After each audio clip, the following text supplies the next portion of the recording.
kami hormati Wakil Kepala Sekolah SMA Muhammadiyah Pindrang sekaligus guru calon guru penggerak angkatan 10 yang mungkin akan memaparkan materi yang nantinya, dan Bapak Ibu guru yang sempat hadir pada kegiatan siang hari ini.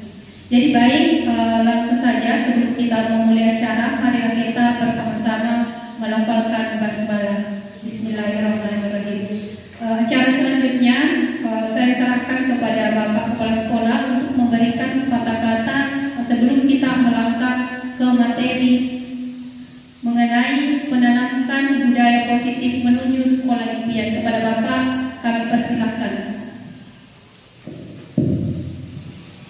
Assalamualaikum warahmatullahi wabarakatuh.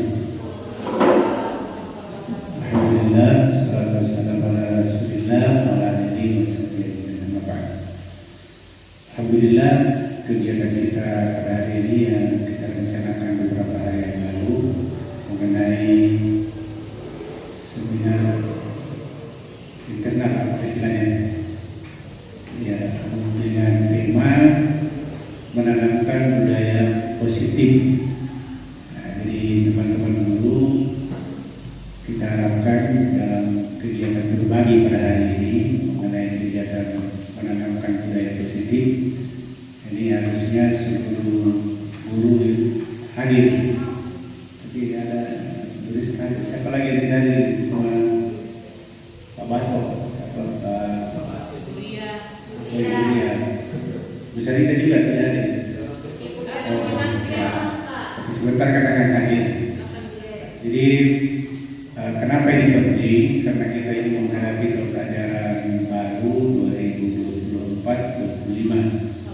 Perlu ada semacam perencanaan sebelum nanti kita evaluasi apa-apa yang menyangkut masalah budaya positif di sekolah kita. Kan sudah banyak budaya-budaya yang kita lakukan, dan cuma terkadang kita tidak konsisten.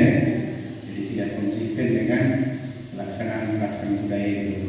Ya, yang kedua, budaya-budaya positif yang sudah kita tanamkan yang lalu ini itu juga karena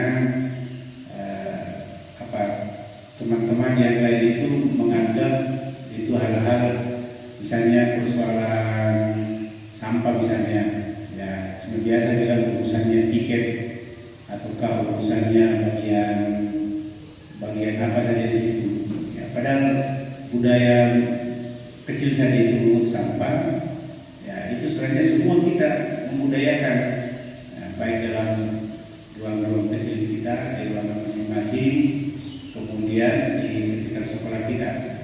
Itu saja yang kecil-kecil begitu budaya positif. Nah, belum lagi yang lainnya yang sudah lebih tinggi. Ya, misalnya budaya positif itu saling membantu, saling memberi, menggairahkan, istilahnya saling tidak saling menyusahkan. Ya, macam kemarin itu ada yang saling berburu-buru, ada buruknya sini, buruknya sini, buruknya ini. Ya, itu tidak boleh. Itu kan budaya negatif itu. Jadi kita harus selalu menyatukan pandangan-pandangan kita yang satu. Nah, oleh karena itu, ya, dengan materi hari ini dengan budaya menanamkan budaya positif, ya, saya sebagai kepala sekolah itu mengharapkan, ya mari kita mulai dari diri sendiri, ya tidak usah kita, karena tadi begini di sekolah kita ini terkadang kalau bukan jurusannya, kalau bukan bidangnya, atau bukan tugasnya, ya diam saja. Padahal tidak perlu begitu. Misalnya ada yang berusaha kalau misalnya Pak Al itu karena dia serang bukan jurusan begitu, padahal kita bisa mengamankan atau mengamankan. Ya, ataukah misalnya urusannya pemahari itu dari musalah, ya padahal bisa kita membantu di kelas misalnya ada di ruangan kelas itu ada sesuatu mungkin di lewat budaya positif itu, tapi itu ada di kelasnya, ada di wali kelas 1. Nah, ini tidak boleh begitu. Atau ada persoalan kesiswaan misalnya, jadi tidak usah kita urus, ada di undangan. Nah, padahal mungkin bisa kita dari proses budaya positif ini kita bisa melakukan sesuatu ya tanpa mengganggu teman, tanpa mengurangi pekerjaan teman, tapi kita berbuat baik di situ. Ya, ini sebenarnya maksudnya seperti itu. Jadi kembali kepada diri kita masing-masing, bagaimana memulai budaya ini, ya tentu dari kita, ya dari kita sendiri, baru masuk kepada temannya. Ini teman-teman kita punya satu grup, satu tim, barulah kepada siswa. Kita budaya ini kita sampaikan lewat perilaku saja kita kepada siswa. Nanti siswa otomatis akan mencontoh. Ya, kalau misalnya ada perilaku negatif yang kita lakukan di sekolah ini, ya pasti siswa juga akan melihat itu. Minimal siswa itu membaca bahwa begini perilaku orang di sekolah. Ya. Tapi kita tidak usah juga menilai orang, tidak usah juga terlalu banyak menilai. Dan si anu begini, si anu, cukup kita sendiri memperbaiki diri. Ya. Jangan mengambil perbandingan, Pak. Kan anu kan Pak, bapak anu kan begini juga. Itu misalnya si anu saja begitu, jangan. Ya, kalau itu positif, ya mari kita lakukan. Ya, terserah yang lain. Mudah-mudahan kalau kita 90% melakukan budaya membudayakan hal positif ini, ya alhamdulillah. Saya kasih contoh juga kemarin kita apel pagi, itu apel pagi luar biasa itu. Anak-anak ya, ada yang pergi memanggil tanpa disuruh, ada yang pergi di situ dekati anak-anak tanpa bukan dia piket, ya semua terlibat. Nah itu gerakannya bagus. Ternyata anak-anak di situ bagus, ya, belajar menghargai waktu, belajar apa. Tapi setelah beberapa masa semester 2 kira-kira ya, semester 2 saya sudah juga tidak karena sering di rumah sakit. Nah ini yang mulai turun, ya padahal harusnya teman-teman tidak usah menurun, ya harusnya tetap jalan itu karena itu sudah budaya. Ya. Kemarin juga kita kencan di budaya positif di mana di Musala, ya literasi Al-Quran itu budaya positif sebenarnya itu. Ada yang pergi panggil. Jadi kalau saya sudah masuk, ya kalau saya tidak sempat ada Pak Kram, ada siapa, Pak Muhadir. Nah harusnya yang teman yang lain yang mengawasi, memanggil masuk, mengawasi. Ya, kalau tidak bisa ikut, minimal begitu. Ya, tapi bagusnya ini dikembangkan terus budaya-budaya seperti ini. Ya, jadi banyak sebenarnya budaya positif kita lakukan di sekolah ini sudah banyak. Contoh lagi budaya positif kita di sekolah ini yang sudah kita lakukan. Setiap kita rapat itu ada membaca Al-Quran. Tidak jauh itu, ya membaca Al-Quran itu budaya positif tinggi sekali. Belum lagi di kelas ini pembelajaran. Sebelum anak mulai belajar, budaya positif kita lakukan apa itu? Pertama, dulu anak kita kencangkan itu. Setiap guru masuk memeriksa kebersihan kelas. Itu budaya positif sebenarnya itu. Si cuma ketua kelas semua. Jadi masih ada juga guru yang harus saya masuk dulu, absen, siap, baca doa.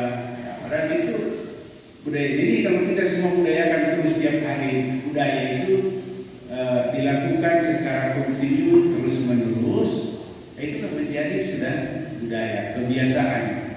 Nah, jadi sudah tidak bagus kalau kita tidak lakukan. Apalagi pokoknya insya Allah banyak sekali. Tinggal kita mau memimpinkan ini. Bagaimana budaya positif ini yang sudah ada, itu saya lagi, ya kalau ada ditambah silakan, tapi sudah banyak, sudah cukup kita banyak. Ya. Tapi ada juga kalau budaya sementara belajar siswa, cerita-cerita suaranya besar sampai masuk ruangan, ketawa-ketawanya melengking, nah itu bukan budaya positif itu budaya negatif. Nah itulah yang contoh nanti siswa, istilahnya guru kencing berdiri, ya. Siswa kencing sambil lari-lari, ya, mana kira-kira jalan itu. Jadi artinya dia mencontoh kan, bisa begitu. Nah, jadi kalau suaranya siswa juga terlalu besar, bagaimana dia suaranya buru-buru dipikir itu juga melengking-melengking, ya ketawa-ketawa. Nah, jadi ini yang budaya ini kan jadi budaya nanti karena terbiasa kita kumpul di ruang pikir. Saya tidak apa-apa, boleh kita kalau waktu senggang. Tapi terbalik kalau sudah waktu istirahat, hilang juga pikirnya. Nah, nanti pada saat belajar baru semua ribut. Jadi itu yang merupakan penguatan kita melalui kegiatan bangsa ini dengan guru penggerak materi penanaman budaya positif. Ya sedini mungkin kita sekali lagi pertama supaya ini kuat ya yang sudah ada, budaya-budaya sudah ada, kita masing-masing menjalankan komitmen tanpa melihat menurut orang melihat kayak dan laksanakan kita lalu mulai masing-masing dulu lah, masing-masing tidak usah kita malas ini kita mulai ya dia tadi sendiri juga memulai untuk dirinya ya, kita memulai untuk diri kita akhirnya nanti seragam jadi budaya sekolah ya. Sekira itu untuk penyampaian. Ternyata ada cemilan Pak, saya sudah pesan cemilan tidak cemilannya sudah saya pesan cemilan ya tadi ya ada 30 diambil itu ya, kalau sekarang mau diambil dengan minumnya ya, oke sudah tidak apa-apa. Jadi dengan harapan hari ini saya harapkan teman-teman kita berdiskusi betul-betul bukan sekedar kumpul-kumpul begini jangan ya. Memang ini kita lihat seperti biasa-biasa saja program terpilih ini sebenarnya harus kita lakukan betul ya. Nanti kalau ini sudah selesai mungkin kita panggil lagi ada beberapa siswa kemudian orang tua kemudian komite dari investment ya kita mau memanggil untuk menjelaskan bahwa ada program budaya positif di sekolah kita ya, bagaimana caranya ya nanti kita minta juga mereka memberikan masukan-masukan untuk mempertahankan budaya itu. Siswa juga tahu ya, guru kita sudah tahu, siswa orang tua juga harus mengetahui apa budaya kita di sini ya. Saya pikir itu kita melanjutkan acara ini dan sebentar saya mau ke Polres untuk lanjutkan masalahnya siswa kita ini mungkin jam 11 atau jam 10.45 kita selesaikan. Terima kasih Pak Amsa, terima kasih teman-teman yang sudah hadir ya, nanti kita lanjutkan perwakilan di menjelang kita masuk di tahun ajaran 2024-2025. Sekian, Assalamualaikum warahmatullahi wabarakatuh. Jadi baik, itulah tadi arahan dari Bapak Kepala Sekolah dan semoga apa yang disampaikan oleh beliau bisa kita jadikan sebagai budaya positif di lingkungan sekolah kita secara terus-menerus. Jadi baik, untuk selanjutnya saya persilakan kepada Bapak Hamsa SPD selaku calon guru penggerak angkatan 10 untuk memaparkan materi mengenai diseminasi budaya positif di SMA Muhammadiyah Fitra. Kepada Bapak kami persilakan.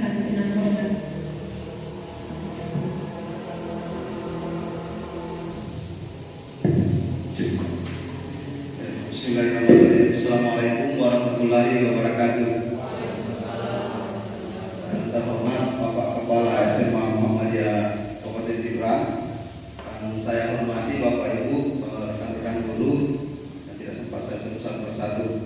Alhamdulillah, puji syukur kita panjatkan kehadiran Allah Subhanahu Wa Taala karena lagi-lagi kita diberi kesempatan yang dibekali dengan kesehatan dan iman sehingga kita bisa berkumpul di tempat ini untuk mengikuti kegiatan lanjutan dari pendidikan guru penggerak. Salah satu bentuk aksi nyata pada modul yang saya pelajari yaitu tentang diseminasi budaya positif ya, artinya penyebaran budaya positif di lingkungan sekolah kita. Tak lupa pula kita kirimkan salawat serta salam kepada junjungan kita Nabi Muhammad SAW yang menjadi suri teladan bagi kita semua. Baik Bapak Ibu, terkait budaya positif, saya mengambil judul menanamkan budaya positif menuju sekolah impian. Ya, lagi-lagi saya menyertakan sekolah, bukan tujuannya murid saja, bukan tujuannya kepada Bapak Ibu saya atau guru saja, tapi target utama atau impian utama saya adalah sekolah. Bagaimana kita merubah sekolah kita menjadi sekolah impian dan itu bisa tercapai. Nah, untuk menjadi sekolah impian tentunya ada budaya-budaya positif positif yang perlu kita tanamkan sejak dini. Ya, bisa dilanjut. Nah, Bapak Ibu silakan perhatikan, ada 3 pertanyaan pemantik yang bisa Bapak Ibu baca. Setuju atau tidak? Nah, ini yang pertama, pemberian hukuman dapat mendisiplinkan siswa. Nah, kira-kira setuju atau tidak? Setuju atau tidak Bapak Ibu? Ya, ada yang mengatakan setuju. Kemudian pemberian hadiah dapat meningkatkan prestasi siswa. Setuju atau tidak? Setuju. Nah, kemudian yang ketiga, guru harus mampu memberikan solusi kepada setiap masalah siswa. Setuju? Ya, setuju ya. Berarti untuk sementara saya simpan jawabannya setuju. Nah, bisa dilanjut? Ya. Ya, silakan dilanjut. Nah, inilah pokok bahasan kita hari ini, ada 7. Ya. Agak-agak saya sudah antum sedemikian rupa bagaimana supaya durasinya singkat. Ya, karena saya juga paham bahwa materi yang sepadat ini pasti membutuhkan waktu yang lama bila dijabarkan serinci mungkin. Yang pertama adalah perubahan paradigma belajar. Kemudian disiplin, positif itu ya, positif. Kemudian motivasi perilaku manusia. Kemudian kebutuhan dasar, ada posisi kontrol restitusi dan keyakinan kelas. Dan terakhir segitiga restitusi. Kemarin waktu saya dapat materi ini di modul yang saya pelajari sekarang, saya tidak menyangka, salam, silakan Bu. Ya, saya tidak menyangka bahwa ada hal-hal baru yang saya dapatkan yang tidak pernah saya pikirkan sebelumnya. Ya, di materi ini memang sangat menarik dan ini menjadi masih menjadi perdebatan di dalam kalangan pendidikan sebenarnya. Ya, bahkan apalagi kalau kita tingkat guru yang masih dikatakan masih muda semua. Ya. Silakan di selanjutnya. Ya, yang pertama adalah perubahan paradigma belajar. Nah, paradigma belajar itu dalam dunia pendidikan itu harus selalu diubah, harus berubah. Yang dulunya paradigma belajar tradisional menjadi paradigma belajar modern. Nah, itu. Yang mana dikatakan Bapak Ibu paradigma belajar tradisional? Ada yang tahu? Ya, katanya biasanya dulu pakai kapur. Apalagi? Ya, yang tradisional dulu. Yang mana dikatakan paradigma belajar tradisional? Masih ada? Ya, katanya pakai berfokus pada gurunya. Ya, ada lagi? Ya, belum menginjak, belum masuk era digital gitu ya. Masih ada? Ya, bisa. Selanjutnya.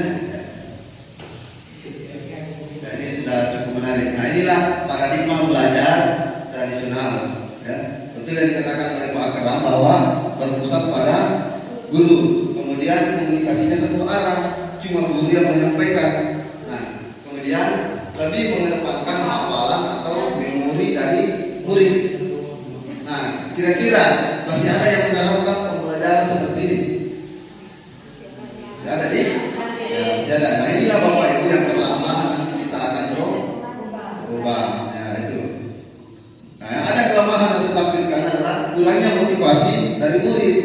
Kenapa demikian? Karena memperhatikan tidak memperhatikan otomatis gurunya tetap menjelaskan.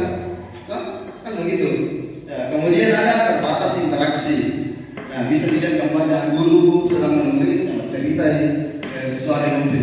Nah, siswanya bercerita karena kurangnya interaksi antara guru dengan murid atau murid tidak diberi kesempatan atau kurang diberi kesempatan untuk saling berkomunikasi dengan sesama murid. Nah, kemudian rendahnya kemampuan berpikir kritis. Ya, bisa dilanjut. Nah, inilah paradigma belajar modern. Ya, aktif, kolaboratif, dan berbasis proyek. Inilah yang diharapkan nanti kita terapkan ke depannya, apalagi masuk ke kurikulum merdeka Bapak Ibu. Nah, mengutamakan selalu guru yang menjadi patokan menjelaskan. Ya. Karena banyak yang berpikir seperti ini, apalagi bapak ibu yang misalnya masih muda-muda, baru selesai kuliah, banyak yang berpikir bahwa kalau saya guru hebat, kalau saya mampu berdiri di depan siswa kemudian menjelaskan ABCD sampai selesai, pasti begitu. Nah, karena masih ada pemikiran apakah dari organisasinya kemarin atau apakah dari kampus bahwa yang top itu, yang jago itu yang mampu berbicara di depan, berbicara terus. Nah, padahal sebenarnya di dunia pendidikan kita mulai untuk meninggalkan hal-hal seperti itu. Kita fokusnya kepada murid, di mana muridnya aktif, berkolaborasi dan mengedepankan pembelajaran berbasis proyek. Ya, selanjutnya.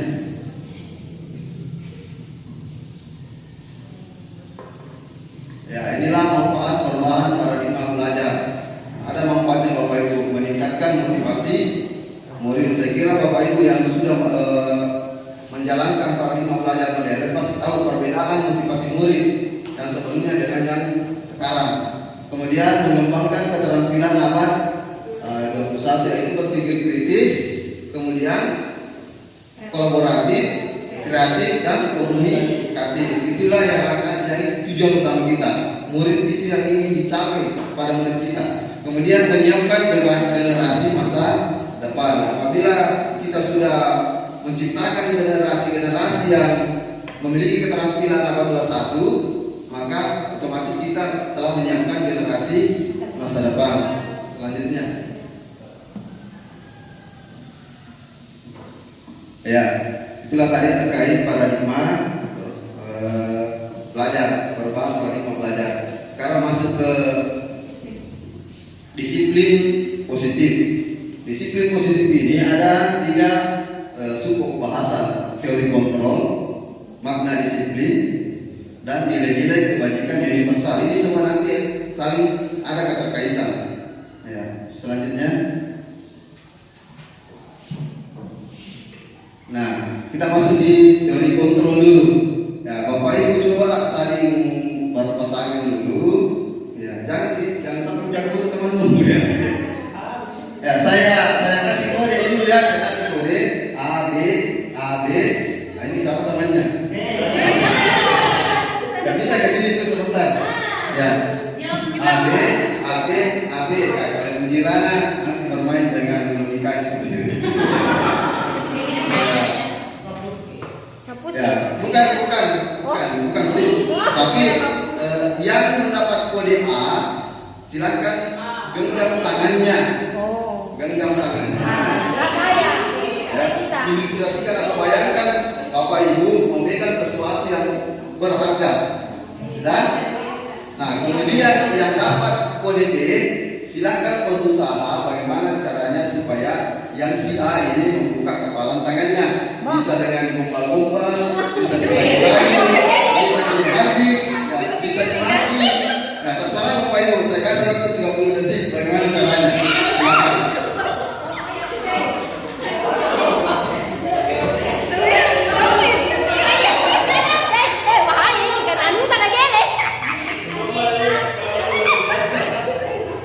Bisa digombal, bisa digelitiki kawannya. Asal jangan dipukul, jangan pakai kekerasan.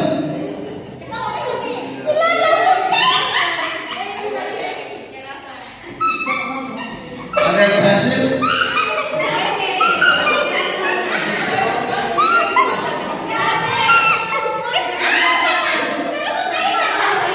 Ya, sudah Bapak Ibu?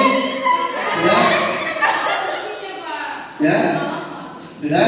Nah, sekarang Bapak Ibu saya mau bertanya. Ya, dari kegiatan yang tadi, siapa yang menjadi pengontrol dari kegiatan tadi? Siapa yang mengontrol? Ya, kenapa? Kalau kegiatan apapun yang terjadi dia tidak bakalan lepas. Ya, karena si A yang menggenggam tangannya sendiri. Nah, itulah teori kontrol Bapak Ibu. Ya, kita tidak bisa memaksakan kehendak kita kepada seseorang. Ya. Tapi bagaimana orang itu bisa mengontrol dirinya? Dia yang memegang kendali atas apa yang dibutuhkan pada saat itu. Nah, misalnya tadi, jangan sampai tadi Pak Akram malam buka gini kepala tangan, saya kasih 50.000. Kan bisa jadi seperti itu. Nah, bisa jadi juga Pak Alam menerima karena kebutuhannya saat itu adalah dia butuh uang 50.000. Nah, seperti itu Bapak Ibu. Jadi itulah maksud dari teori kontrol. Ya, selanjutnya.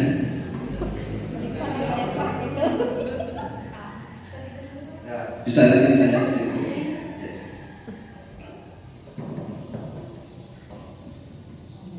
Nah, ini menurut Dr. William Glasser, ya, terkait teori kontrol. Ini adalah psikiater sekaligus pendidik. Ya, dia meluruskan beberapa miskonsepsi. Apa miskonsepsi? Ya, miskonsepsi. Ya, artinya ada kekeliruan dari pandangan tentang makna dari kontrol itu. Yang pertama, ilustrasi guru mengontrol murid. Nah, banyak yang mengatakan bahwa guru bisa mengontrol murid, padahal sebenarnya itu bukan. Cuma pada saat itu murid yang menginginkan dirinya untuk dikontrol oleh guru. Sewaktu-waktu bisa jadi murid tidak mau dikontrol lagi oleh guru. Betul Bapak Ibu? Ya, itulah kekeliruan yang terjadi selama ini. Kemudian ada juga ilusi bahwa semua penguatan positif, efektif dan bermanfaat. Nah, yang seperti itu yang mana dimaksud penguatan positif? Nah, misalnya dirayu-rayu, dipalece-palece, digombal-gombal, baru mau menurut itu siswa. Nah, sebenarnya itu keliru Bapak Ibu. Ya. Kenapa demikian? Karena bisa jadi murid ketergantungan terhadap apa yang disampaikan oleh guru. Ya, seperti itu. Kemudian ilusi bahwa kritik dan membuat orang merasa bersalah dapat menguatkan karakter. Nah, terkadang kita menegur, kamu itu seperti ini, kamu itu seperti ini, salah yang bukan, apa yang bukan. Nah, maka membuat merasa bersalah yang murid merasa bersalah karena selalu dikritik dengan kesalahan-kesalahannya. Nah, inilah salah satu yang dipaparkan oleh Dr. William Glasser bahwa hal demikian adalah miskonsepsi.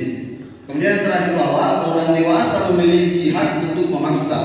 Nah, terkadang ini banyak apa tuh untuk kamu. Saya lebih tua, saya lebih banyak makan garam daripada kamu. Enggak lucu kata-kata begitu. Nah, sehingga ada perasaan memaksakan kehendak, ya, mau dituruti. Nah, itulah miskonsepsi yang keempat yang dikemukakan oleh Dr. William Glasser bahwa hal demikian adalah tidak benar. Ya, saya kira bisa dipahami ya Bapak Ibu. Ya, silakan dilanjut.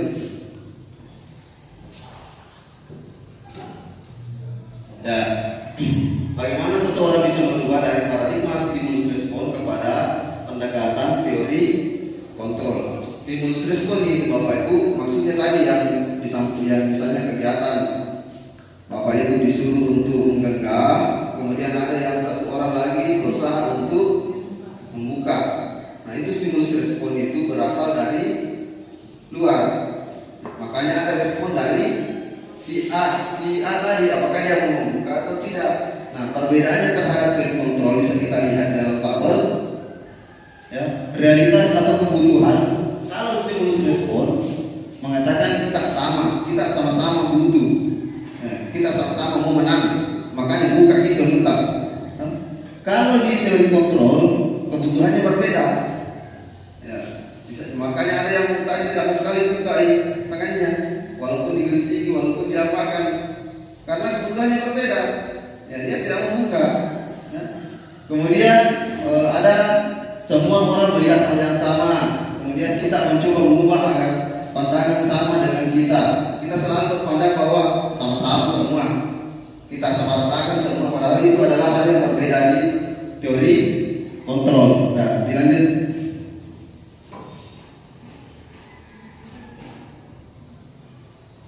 Ya. Kemudian makna disiplin. Nah, kalau kita berbicara tentang disiplin, pasti bayangannya itu lari kemana? Ada yang bisa keluarkan? Kalau kita berbicara masalah disiplin, mendengar kata disiplin, ada yang langsung lari ke waktu. Apalagi? Ya.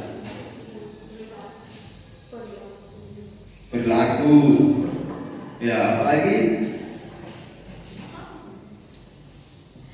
Nah, Bapak Ibu, untuk menciptakan ini yang namanya disiplin, pertama-tama kita lihat dulu lingkungan yang ada di sekolah kita, lingkungan positif di sekolah kita. Apakah penerapan disiplin di sekolah kita ini efektif atau masih perlu ditinjau, Bapak Ibu? Ya, jangan sampai kita selalu mengatakan kita disiplin, tapi penerapannya, ya ini penerapannya bukan aturan, tapi penerapan memang kita menerapkan, kita guru, termasuk saya, termasuk murid-murid, apakah sudah diterapkan dan berjalan dengan baik. Nah, maka untuk mencapai yang namanya disiplin itu perlu kita lihat kembali apakah sekolah kita sudah menerapkan atau sudah efektif dalam penerapan disiplin, kemudian atau perlu ada tindak lanjut. Ya, silakan di selanjutnya. Ya, ini Bapak Ibu, kalau kita mendengar kata disiplin tadi, ada yang mengatakan disiplin itu, ya saya juga tidak tahu kenapa tampilannya kurang anu, padahal kalau dilihat kok bagus. Ya. Kurang besar. Ada yang tata tertib, nah, kalau kita berbahasa, apalagi namanya kalau kita mendengar kata disiplin, langsung ingat oh ada tata tertib itu, teratur, kemudian ada patuh terhadap aturan. Dia bukan begitu Bapak Ibu. Ya, lanjut. Nah, bahkan ada yang mengatakan bahwa disiplin itu larinya ke hukuman. Ya, banyak yang beranggapan seperti itu. Termasuk saya sebelum mempelajari hal-hal ini, mempelajari materi ini.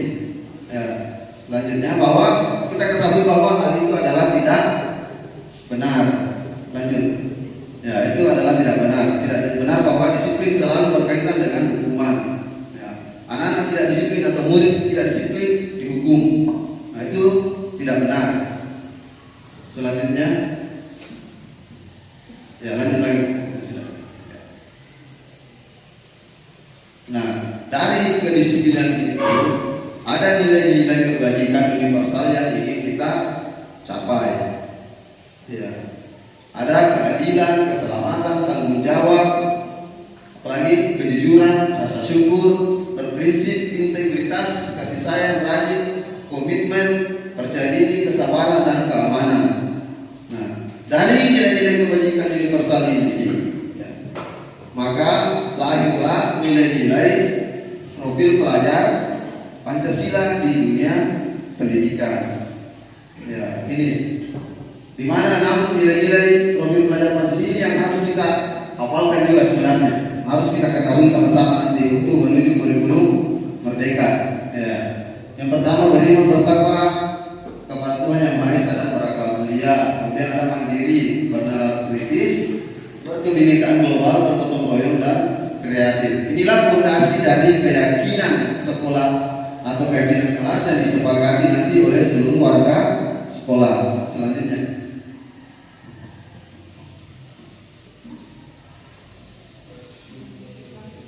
Ya, motivasi, ya ini materi selanjutnya.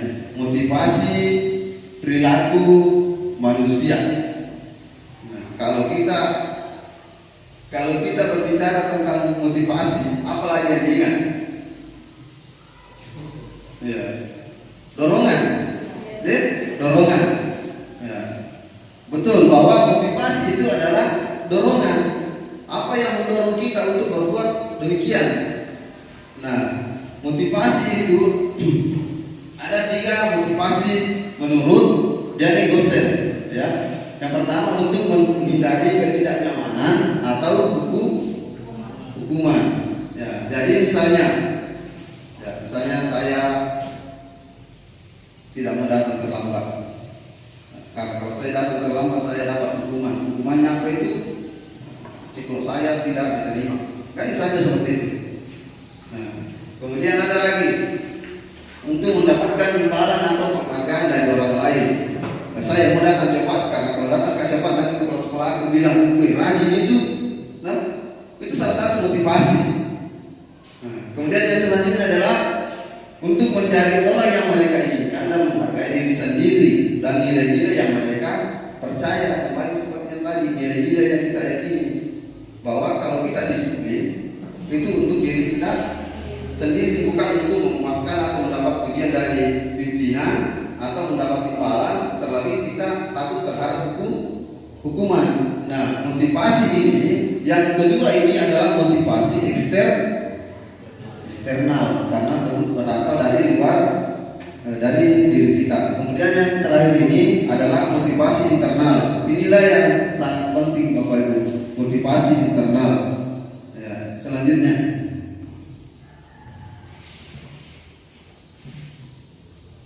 Nah, kita masuk ke hukuman, konsekuensi, dan restitusi. Ya. Apa bedanya hukuman dengan konsekuensi? Ada yang tahu? Bedanya hukuman dengan konsekuensi. Iya. Atau hukuman dulu? Ada yang tahu? Yang mana itu dinamakan hukuman? Ya, tahu. Assalamualaikum warahmatullahi wabarakatuh. Menurut saya, kalau hukuman itu kayak tindakan atau perilaku. Kalau konsekuensi itu kayak akibatnya yang kita dapat. Seperti itu. Ya, tepuk tangan dulu untuk Ibu Rontani. Ya. Katanya kalau hukuman itu tindakan atau perilakunya, konsekuensinya adalah akibatnya apa yang kita lakukan. Nah, kemudian ada lagi satu adalah restitusi. Ya. Terlalu kecil ya Bapak Ibu. Ya. Restitusi adalah proses menciptakan kondisi murid untuk memperbaiki kesalahan mereka sehingga mereka bisa kembali ke kelompok mereka dengan karakter yang lebih kuat.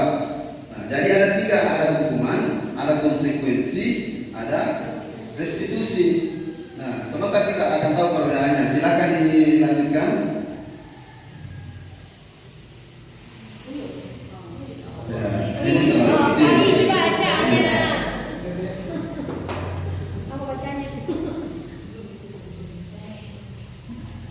Iya.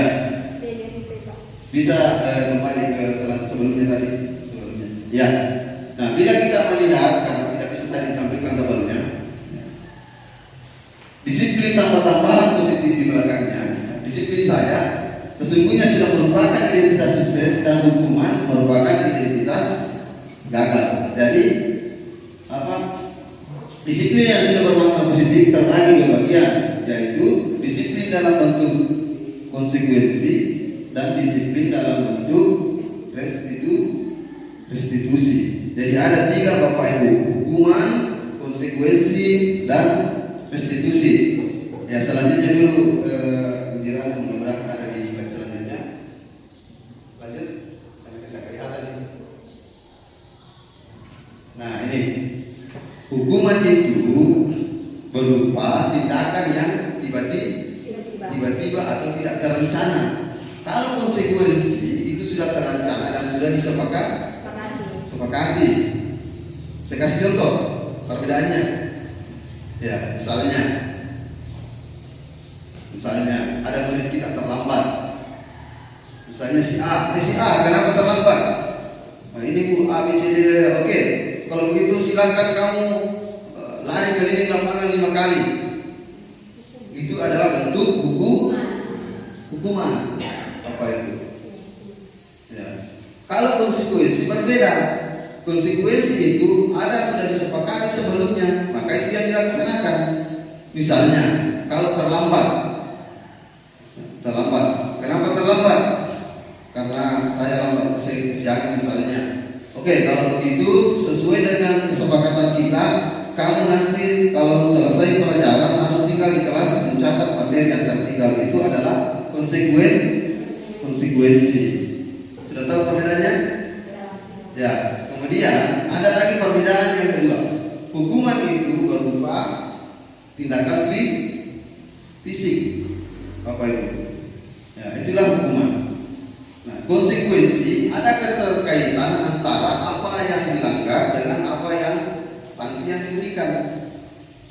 Jadi misalnya tadi contohnya, siswa terlambat kemudian disuruh lari keliling lapangan. Nah, itu bentuk hukuman karena tidak ada keterkaitan antara siswa yang terlambat dengan disuruh lari keliling lapangan, Bapak Ibu. Itulah teori dari hukuman. Ya. Konsekuensi ada. Disuruh tinggal di kelas, mencatat materi yang tertinggal itu kan ada kaitannya karena dia sudah terlambat mengikuti pelajaran. Ya. Bisa paham ya? Nah, selanjutnya.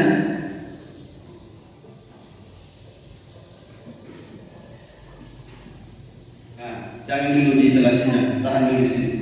Kentara di Bapak Ibu. Kentara di? Ya, silakan Bapak Ibu jawab dulu dari keempat kejadian ini, yang mana hukuman, yang mana konsekuensi. Ya, silakan lihat.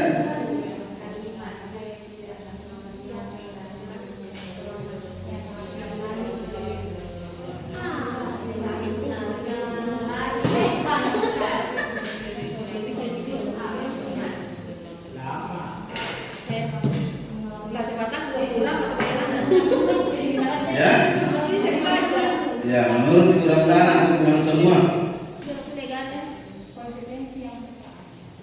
Ya.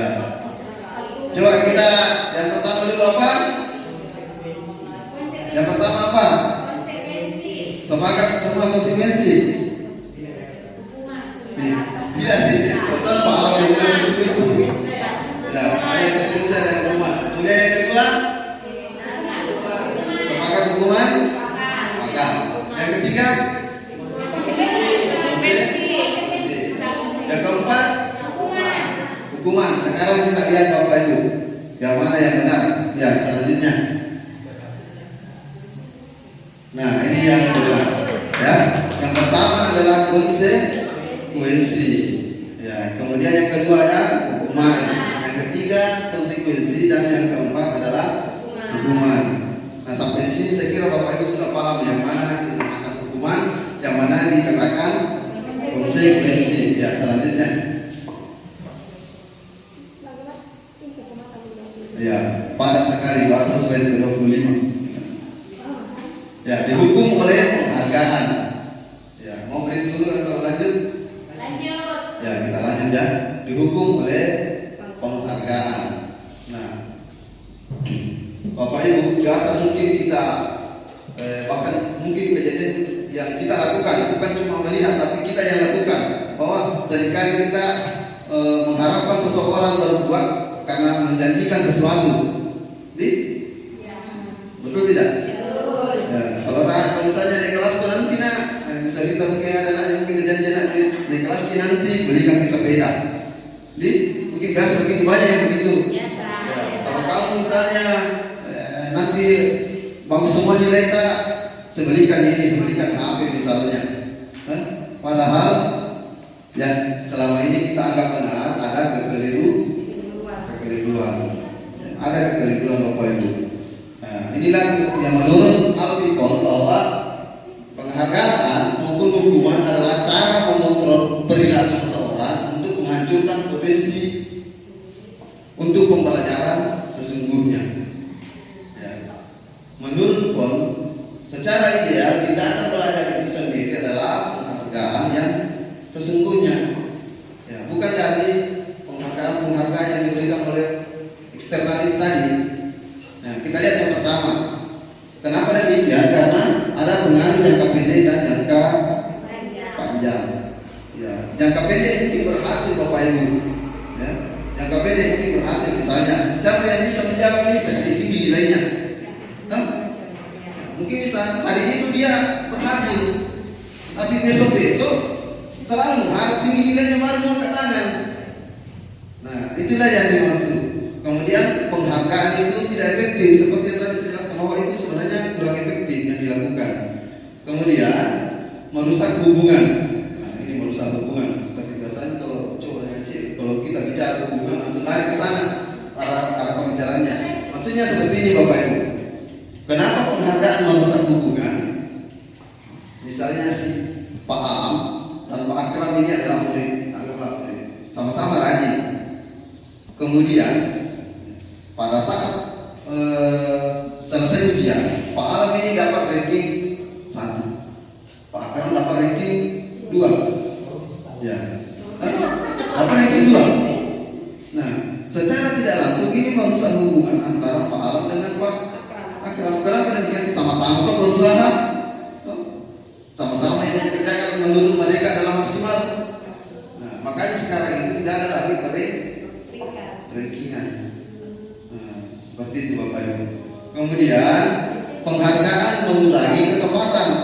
Ya, apa yang saya paparkan ini semua adalah sebenarnya sudah melalui riset. Cuma kalau saya paparkan satu persatu risetnya, ya malah tidak ada ini. Nah, kemudian menurunkan kualitas. Ya, ada juga mematikan kreativitas. Nah, sempat kemarin saya komentar bahwa benar bahwa penghargaan itu menurunkan kreativitas. Perhatikan di sekarang konten-konten kreator Bapak Ibu. Karena mengharapkan itu penghargaan dari misalnya AdSense dari Google, bahkan ada konten-konten tidak bermutu sekarang, tidak ada kreativitasnya sekali, ada yang meniru. Nah, berarti secara tidak langsung benar bahwa penghargaan itu adalah bisa mematikan kreativitas. Ya, seperti itu Bapak Ibu.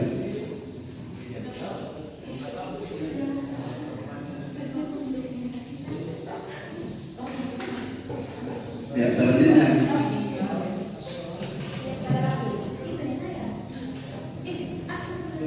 Nah, sekarang masuk ke restitusi. Nah, kira-kira sudah ada yang pernah dengar ini restitusi? Kalau Pak Akram itu saya kira tidak lagi, tidak asing lagi karena sudah melalui pendidikan PPG. Restitusi adalah sebuah pendekatan untuk menciptakan disiplin positif. Nah, Bapak Ibu saya berpikir dulu, ya. Misalnya ada tamu tak datang ke rumah, ada tamu tak datang ke rumah. Kemudian ada anaknya, bawa. Karena anaknya nakal membacakan misalnya kelas tak. Apa yang Bapak Ibu lakukan? Diam-diam.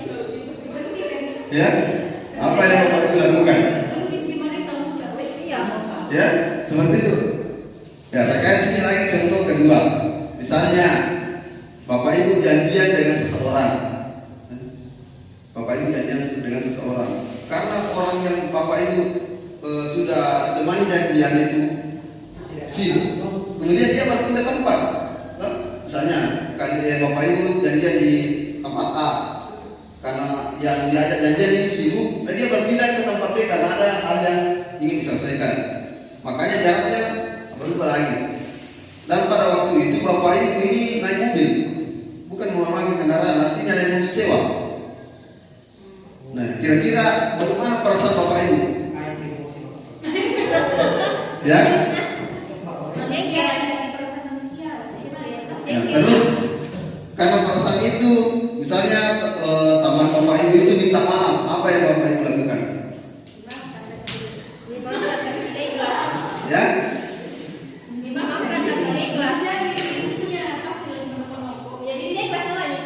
Dimaafkan.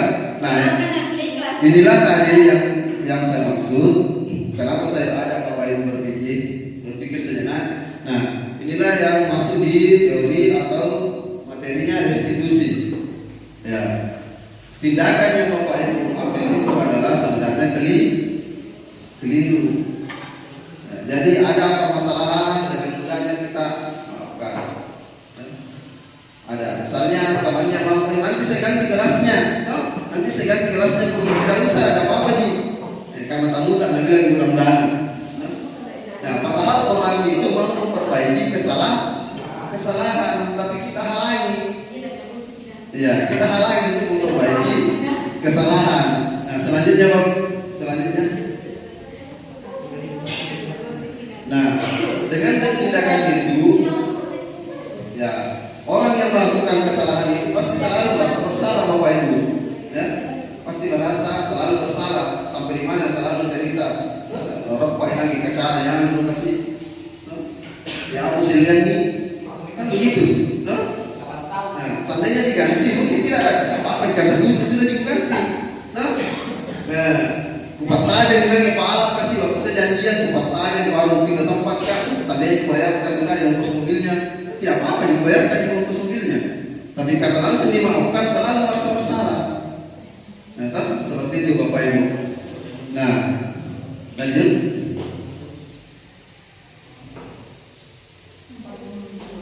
Nah, di restitusi itu tidak seperti itu, tidak demikian.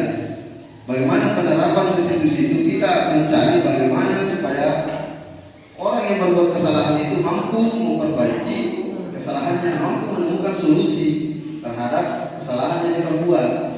Ya, bukan kita yang mencarikan solusi, tapi orang yang berbuat kesalahan.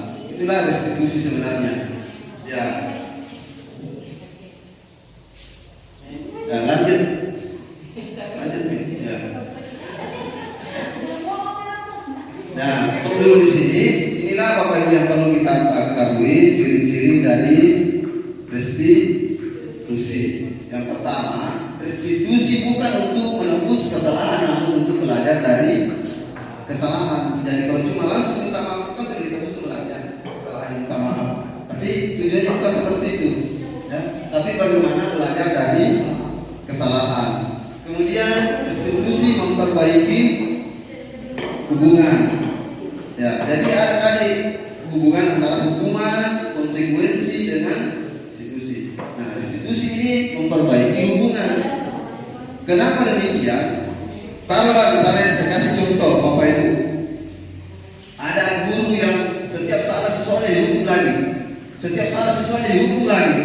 Nah, tidak pernah benar siswanya, dihukum terus. Nah, bandingkan dengan guru yang misalnya siswanya berbuat tapi tidak fatal. Oh tidak apa-apa dah, tidak apa-apa sih, ya masuk di belajar.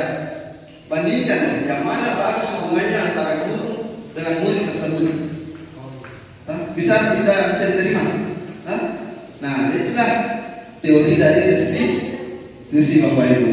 Jadi kita bukan sekedar memberikan hukuman terus, ya. Walaupun salah satu siswa dihukum sih, ya. Misalnya siswanya cuma salah menjawab, karena salah menjawab silakan berdiri. Nah, dihukum sih padahal salah menjawab. Belum tentu juga kalau kita bisa di posisi seperti itu bisa langsung jawab. Nah, kan seperti itu Bapak Ibu. Nah, kemudian restitusi adalah tawaran, bukan paksaan. Jadi restitusi itu menawarkan bagaimana yang berbuat kesalahan itu memperbaiki kesalahannya, bukan memaksakan kehendak kita untuk seseorang. Ya, seperti itu. Itulah bedanya hukuman, konsekuensi dan restitusi. Ya, yang penting-penting saja. Ya, karena saya sudah capek juga. Nah, restitusi ini fokus pada solusi, ya, fokus pada solusi. Kalau hukuman itu Bapak Ibu tidak ada solusinya, Nah, ya inilah pemikiran-pemikiran yang sedikit demi sedikit kita harus berubah sama-sama, termasuk saya. Ya, makanya saya mengatakan tadi di awal bahwa sebelum saya mempelajari materi ini, saya tidak berpikiran seperti itu. Ya, ternyata ada kekeliruan yang selama ini kita selalu terapkan. Ya. Lanjut. Nah, saya tambahkan tadi sedikit terkait hukuman. Ya, saya mengatakan tadi bahwa ada kekeliruan yang selama ini kita lakukan. Hukuman itu Bapak Ibu tidak sepenuhnya salah, cuma kadang keliru. Nah, hukuman itu bisa saja dilakukan apabila tidak ada jalan lain. Sudah kita terapkan restitusi, sudah dikurangi cabolo, dia bermanfaat. Kemudian ada konsekuensi dari apa yang kita sepakati sama-sama juga sudah berulang kali tetap tidak dilaksanakan. Nah, maka kita kembali ke hukuman. Ya. Nah, sama seperti yang ini tadi kasusnya siswa tak sebenarnya. Nah, dia udah cabul ya kasih kan. Dia kemarin kasus siswa tak tidak bisa kita pakai restitusi kalau hal demikian karena itu sudah fatal sebenarnya. Ya. Nah, itu. Ya, cuma terkadang kita keliru hal kecil saja dihukum siswa tak, hal kecil dihukum lagi. Nah, berarti saya mengajak marilah kita merubah sedikit demi sedikit. Mudah-mudahan dengan penerapan tadi bisa merubah itu di sekolah kita. Siswa kita mulai ada yang senang dengan gurunya, ada yang lebih sopan lah ke gurunya. Itu yang kita harapkan Bapak Ibu. Ya. Kemudian ada yang namanya keyakinan kelas. Nah, saya tulis mengapa keyakinan kelas bukan peraturan kelas. Ya. Keyakinan kelas bukan peraturan kelas. Apa bedanya kira-kira? Ya. Ini juga materinya penting Bapak Ibu, terutama wali kelas. Makanya waktu rapat kemarin saya mengatakan bahwa kalau bisa dihadiri wali kelas dengan guru BK. Guru BK tadi terkait restitusi, kira itu sudah terlewat. Sekarang masuk ke keyakinan kelas. Kenapa keyakinan kelas bukan peraturan kelas? Yang selama ini kan selalu ada peraturan kelas. Hah? Benar. Selama ini termasuk saya waktu saya di kelas, peraturan saya seperti ini. Saya pokoknya tidak boleh seperti ini saya tempel di sini, tidak boleh melanggar. Betul Bapak Ibu? Ya. Nah, perlahan-lahan juga kita akan berubah bahwa yang digunakan bukan lagi peraturan kelas, tapi keyakinan kelas. Kenapa demikian? Selanjutnya Bapak. Nah, karena keyakinan kelas itu apa yang kita yakini dalam diri kita sendiri. Bukan sekedar menaati aturan yang ada, tapi kita sudah yakin bahwa hal yang kita lakukan adalah benar, hal yang kita hindari adalah tidak benar. Dengan demikian murid akan termotivasi, tergerak dan bersemangat. Selanjutnya, mudah-mudahan kentara nanti. Nah, pembentukan keyakinan kelas. Kalau saya lihat kelas di sini ada peraturan kelas di sini tempel. Hilang ya? Perasaan ada kemarin. Itu komitmen kelas. Ya itu komitmen kelas bukan dari wali kelasnya. Bukan dari wali kelasnya itu. Ya. Biasanya kita membuat peraturan kelas. Siswa yang terlambat set dengan konsekuensi seperti ini. Siswa yang ribut set dengan konsekuensi seperti ini. Bukan begitu Bapak Ibu. Jadi kalau kita buat peraturan kelas, siswa yang tidak mengikuti atau selalu mengganggu temannya, nah ini konsekuensinya. Itulah yang sedikit demi sedikit kita merubah dengan membentuk keyakinan kelas. Keyakinan kelas itu juga berasal dari peraturan kelas. Jadi saya jelaskan saja intinya. Ya, keyakinan kelas itu turun dari peraturan kelas. Peraturan kelas itu yang misalnya 12-15 itu diramu kemudian disepakati sama-sama oleh murid. Jadi Bapak Ibu wali kelas ya, termasuk guru mata pelajaran ada juga kita buat kesepakatan sebelum belajar. Ya. Bapak Ibu libatkan murid pada saat membuat kesepakatan kelas itu, kesepakatan itu. Jadi kesepakatan itu bukan berasal dari kita, cuma kita kasih sedikit panduan. Nah, keyakinannya itu bukan berasal dari kita. Jadi kalau cuma berasal dari kita itu otomatis itu namanya aturan. Nah, bisa dipahami? Nah, misalnya ada keyakinan yang kita yakini keselamatan, kesehatan, tanggung jawab, kemudian rasa kasih sayang, banyak sekali, saling menghargai, saling menghormati. Itulah keyakinan yang kita ingin dapatkan di dalam kelas. Nah, misalnya dilarang terlambat, ada keyakinan yang terdapat di dalam adalah disiplin. Kemudian dilarang mengganggu teman, dilarang berbicara saat guru menjelaskan. Nah, kata-kata dilarang itu telah diganti Bapak Ibu dengan kata-kata yang positif. Misalnya dilarang berbicara saat guru menjelaskan, menghargai guru yang menjelaskan. Diganti dengan kata-kata positif. Nah, dilarang mengganggu teman, saling menghargai sesama teman. Nah, sudah dua peraturan yang memuat saling menghargai. Nah, itulah keyakinan nanti dirangkai jadi satu menjadi keyakinannya itu adalah saling menghargai. Ya, kurang lebih seperti itu Bapak Ibu. Bisa dipahami ya? Ya, selanjutnya.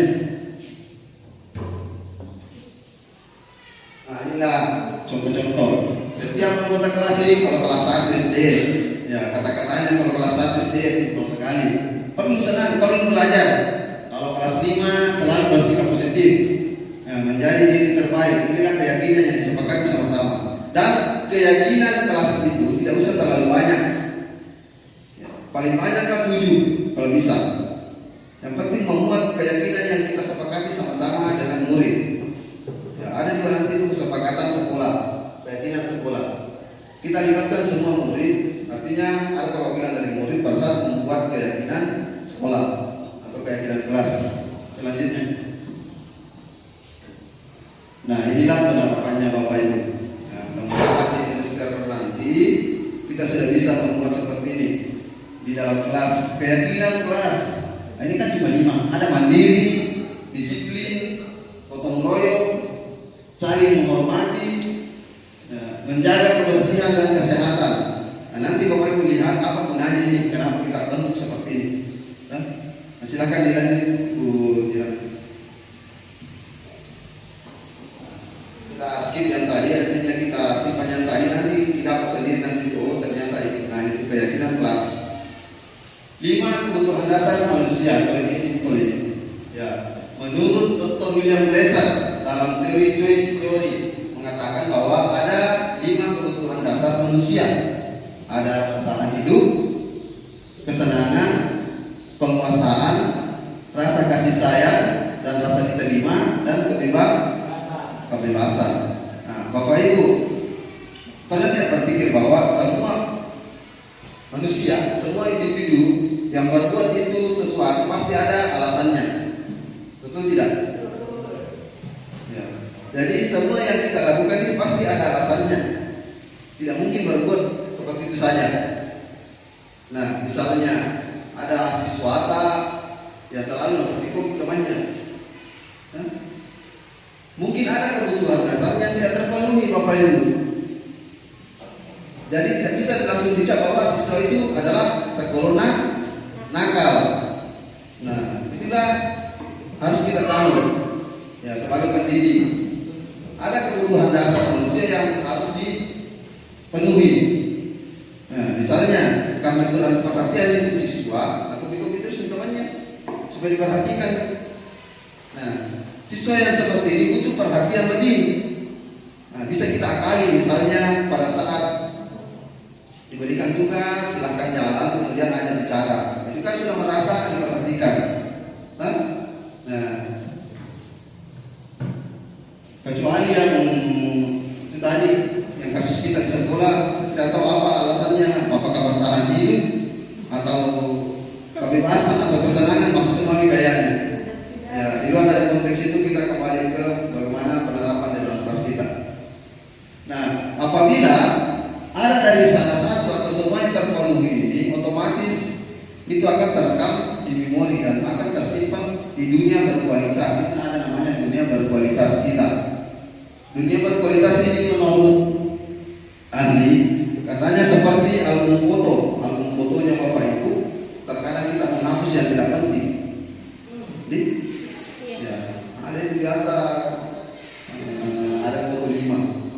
Tidak penting ini, hapus ini 3. Yang tersimpan adalah 2. Yang tersimpan itulah namanya masukkan di dunia berkualitas. Sama misalnya tadi, karena siswa ini sudah terpenuhi salah satu kebutuhannya, kita kasih perhatian lebih, kita dorong, kita berikan kasih sayang kepada murid, sehingga kebutuhannya terpenuhi. Otomatis kita atau hal itu akan dimasukkan ke dunia berkualitasnya murid. Nanti kiri karakter lu, kan begitu Bapak Ibu. Nah, ya. Selanjutnya, nah ini yang seru ini sebenarnya. 5 posisi kontrol guru sampai selesai. Ya, menurut Piane Gosen ada 5 posisi kontrol guru. Ya, yang diterapkan oleh guru dan orang tua, bukan cuma kita tapi orang tua. Yang pertama ada penghubung, ada pembuat rasa bersalah, ada sebagai teman, pemantau dan manajer. Ya, selanjutnya. Ya, mudah-mudahan terputar. Nah, silakan dinonton dulu Bapak Ibu.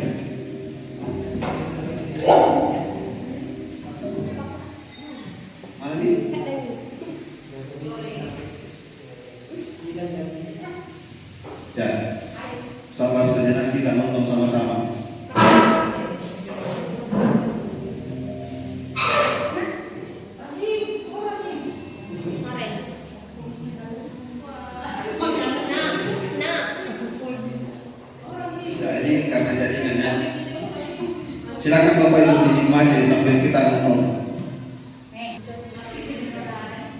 Ini soal apa? Kamu deh, pasti terlambat. Maaf Bu, saya Gak boleh terlambat jalan. Alasan kamu apa lagi? Masa sih kamu tidak terlambat? Malas sekali ya kamu jadi anak. saya Dasar yang malas. Kenapa sih kamu? Sudah berapa kali terlambat? Sana, kamu keliling lapangan basket 2 kali. kenapa saya harus ke lapangan basket Bu? Kenapa? Kamu melawan ibu? Berani-beraninya jawab. Sudah terlambat, masih berani jawab pula. Sekarang, keliling lapangan basket 5 kali sekalian. Biar kapok. Cepat. Pergi sana ke lapangan basket. Posisi pemukul biasanya berbicara dengan nada tinggi, menghardik, menunjuk-nunjuk, Itu posisi pemukul. dan menyindir. Hukuman bisa berupa fisik maupun psikis. Ibu dan bapak guru hebat. Dampak yang terjadi pada murid ketika guru berada pada posisi pemukul adalah murid cenderung akan memberontak, bahkan menyimpan dendam.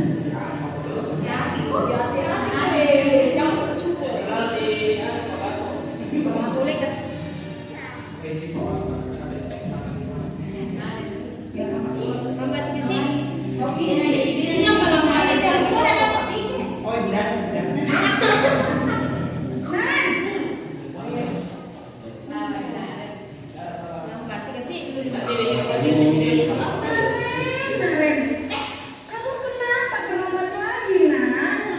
Ya Tuhan, Naren. Kamu senang ya bikin ibu susah ya? Kalau kamu terlambat lagi, nanti ibu yang ditegur bapak kepala sekolah, nak. Bisa nggak ibu bisa disebut anak kamu? Duh, gimana ini? Maaf Bu, Duh, Gusti Naren. Kamu suka ya kalau ibu ditegur bapak kepala sekolah? Terus, sekarang ibu harus tulis apa yang di buku absen? Ini kamu sudah sering terlambat loh. Ibu harus apa coba? maaf Bu, maaf sekali. Ya sudah, lain kali jangan musik ibu lagi ya, Nak ya. Ibu tidak akan cepat lagi kalau kamu begini terus. Bisa jantungan kalau ibu ditegur bapak kepala sekolah. Sana cepat ke kelas. Maaf ya Bu, maaf sekali. Posisi pembuat rasa bersalah berbicara dengan nada tenang, cenderung lembut, namun kata-kata yang diutarakan membuat murid merasa menjadi orang yang gagal, memandang buruk dirinya sendiri, merasa tidak berharga, dan tidak sanggup membahagiakan orang lain. Ketika guru mengambil posisi pembuat rasa bersalah, murid akan menganggap dirinya yang bersalah dan ia akan menyimpan emosi negatif tersebut di dalam dirinya.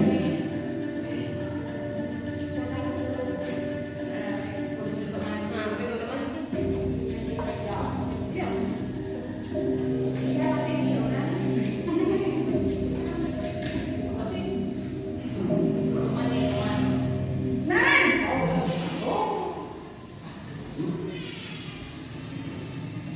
Selamat pagi Bu. wah, sudah jam berapa ini, Nak? Selamat lagi ya, sayang.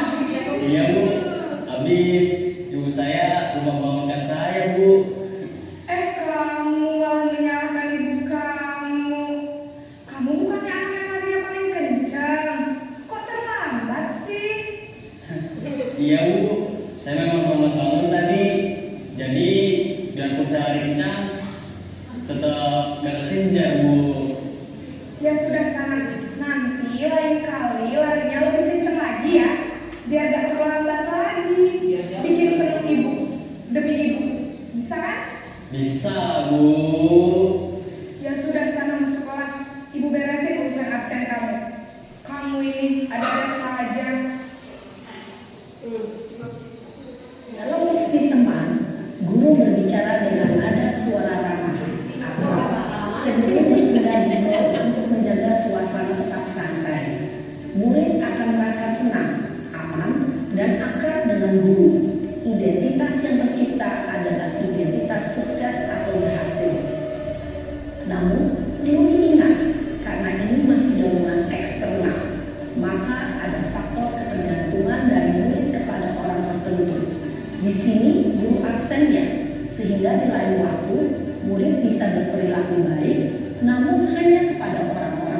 saja. Ini yang keempat, pemantau. Dan narik lagi.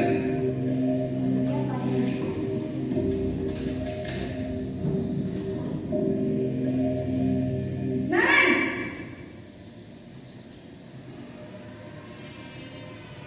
Selamat pagi Bu. Naren, apa peraturan sekolah kita tentang jam berapa kita harus masuk sekolah, nak? Kita harus di sekolah jam 7 Bu. Iya betul, sekarang sudah jam 7.20. Naren sudah tahu konsekuensinya jika terlambat hadir. Paham Bu, saya harus tinggal kelas pas jam istirahat selama 20 menit. Iya benar, konsekuensinya demikian. Jadi nanti jam 9.30 pas istirahat, kamu harus tinggal di kelas, kerjakan tugas tambahan untuk ketertinggalan kamu, ya? Baik Bu. Posisi pemantau mengandalkan penghitungan atau data untuk mengontrol murid. Guru mengarahkan murid berdasarkan peraturan dan konsekuensi. Seorang pemantau menunjukkan bahasa tubuh dan ekspresi wajah yang datar dan cenderung formal.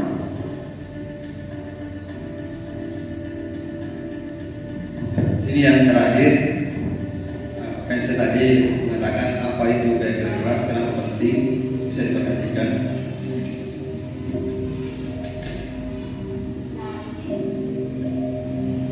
Naren,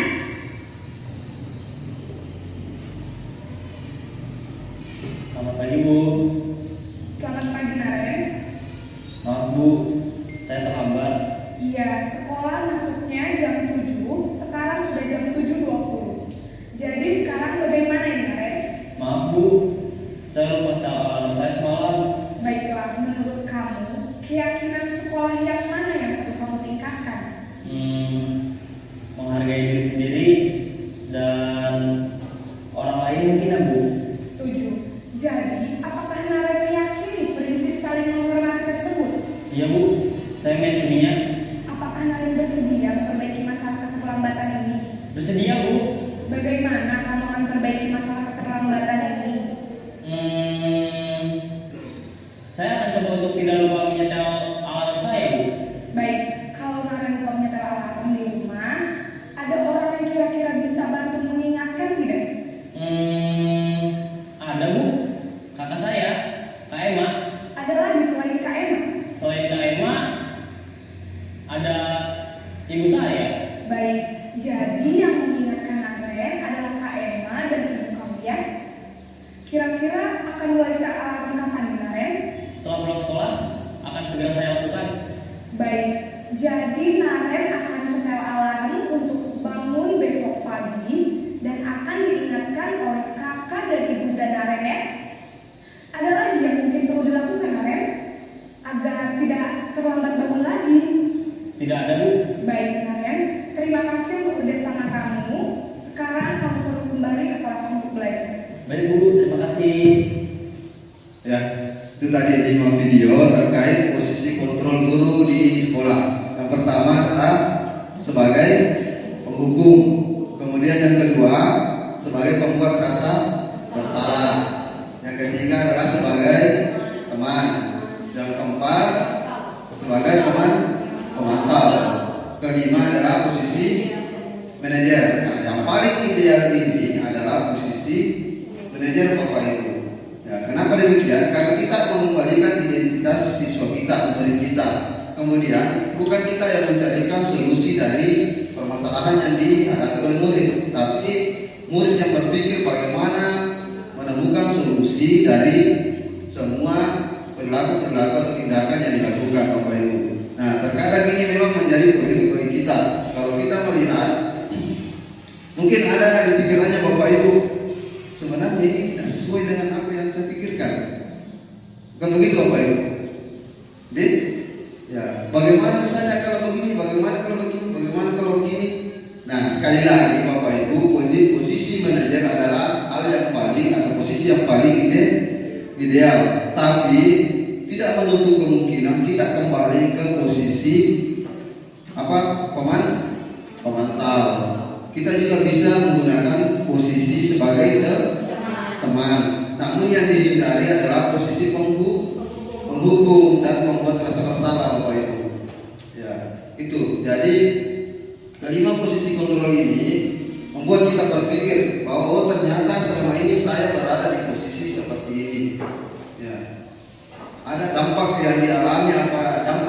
diceritakan oleh murid kalau saya selalu seperti ini. Ya, termasuk saya kemarin. Ya, kalau siswa terlambat, peduli di situ, apa peduli di situ, saya selalu kasih ganjaran-ganjaran atau konsekuensi. Saya tidak pernah menanyakan bilang bagaimana cara supaya kau tidak terlambat lagi. Ya, terakhir itu saya tanyakan seperti itu. Saya belum masuk di materi ini. Pernah saya dapat siswa yang terlambat, kenapa terlambat? Nah, dengan alasannya demikian terlambat bangun. Nah, kalau begitu kasih bunyi alarm. Nah, tapi ide itu bukan muncul dari murid, tapi saya yang memunculkan, harusnya murid yang memunculkan bahwa oke Pak, saya akan bunyikan alarm saya. Nah, namun terkadang apalagi di sekolah kita yang memiliki siswa yang bervariasi, ya mungkin ada yang mungkin iya Pak tadi itu karena siswanya kalau ditanya menjawab, bagaimana kalau ditanya diam-diam misalnya. Nah, itulah yang menjadi PR kita di sekolah kita sebenarnya Bapak Ibu.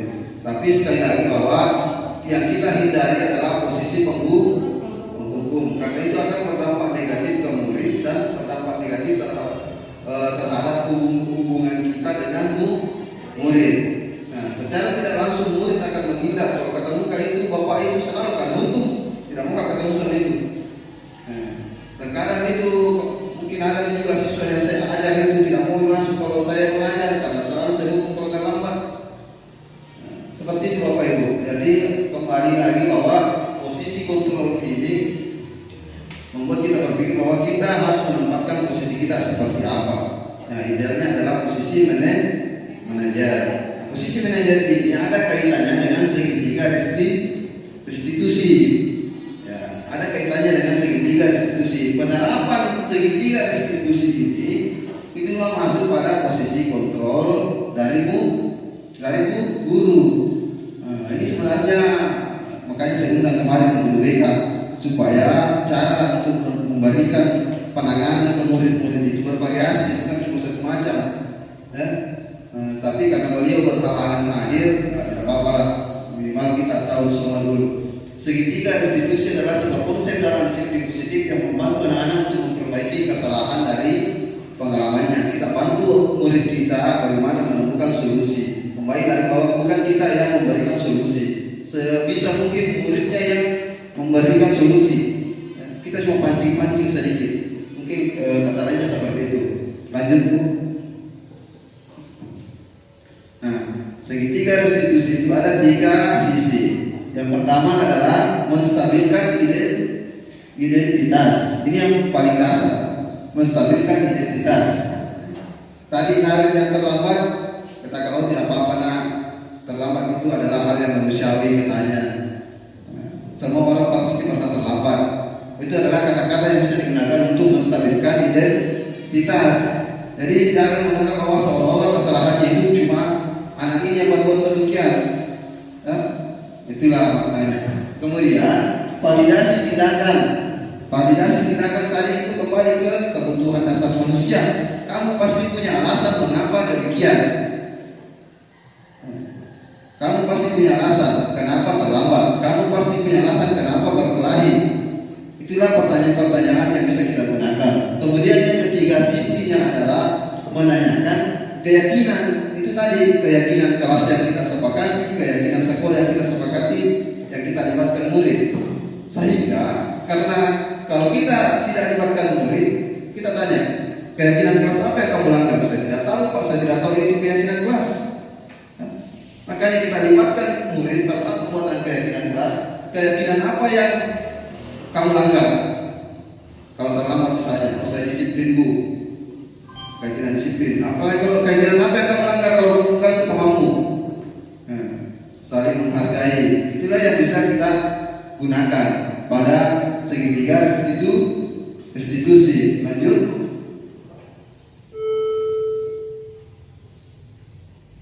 Nah, ini tadi, ini kata-kata yang bisa dimunculkan atau yang bisa digunakan menstabilkan identitas.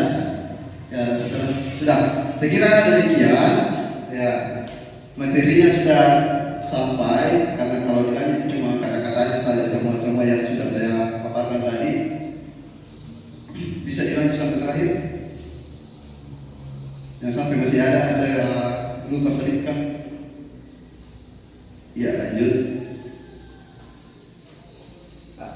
Ya, sudah tidak ada lagi. Ya, Bapak Ibu, jadi sudah kita berada di penghujung seminar dari diskriminasi positif, budaya positif di sekolah kita.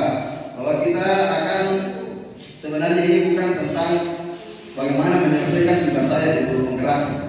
Ya, sekali lagi sampaikan bahwa kegiatan ini bukan sekedar bagaimana saya menyelesaikan tugas saya di pendidikan guru penggerak. Tapi ini juga ada kaitannya dengan apa yang akan kita lakukan nanti, karena kebetulan saya di bidang kurikulum dan kebetulan juga tahun ajaran baru kita masuk ke kurikulum merdeka. Makanya saya artinya senang juga bisa ada kegiatan seperti ini. Jadi secara tidak langsung ini adalah bentuk sosialisasi dari bidang kurikulum mengenai bagaimana penanaman budaya positif di sekolah kita untuk menuju ke sekolah impian yang kita impikan di kurikulum merdeka nanti Bapak Ibu. Nah, sampai di sini Bapak Ibu mungkin ada yang mau memberikan tidak usah pertanyaan, mungkin kalau pertanyaan cukup memberikan tanggapan, memberikan saran atau memberikan pandangan terkait materi yang saya paparkan tadi Bapak Ibu. Ya, silakan Bapak Ibu apabila mungkin Pak saya sebenarnya begini. Silakan Bapak Ibu, saya kasih waktu ya 5 menit. Silakan.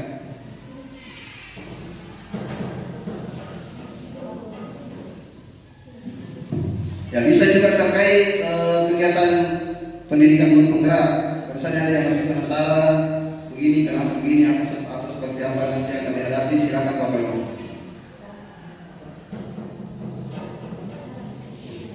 Ya. Ada yang mau menanggapi? Ya, atau sudah dibayarkan itu sesuatu yang dilanggar? Ya. Kalau tidak ada, saya kira kalau tidak ada berarti tidak ada, artinya sudah paham. Nah, insya Allah ke depannya mudah-mudahan apa yang kita lakukan ini, apa yang kita dapatkan hari ini bisa kita terapkan di lingkungan sekolah kita ke depannya. Ya. Saya ucapkan terima kasih karena atas partisipasi dari Bapak Ibu. Ya, sekali lagi saya ucapkan terima kasih. Sekian, assalamualaikum warahmatullahi wabarakatuh.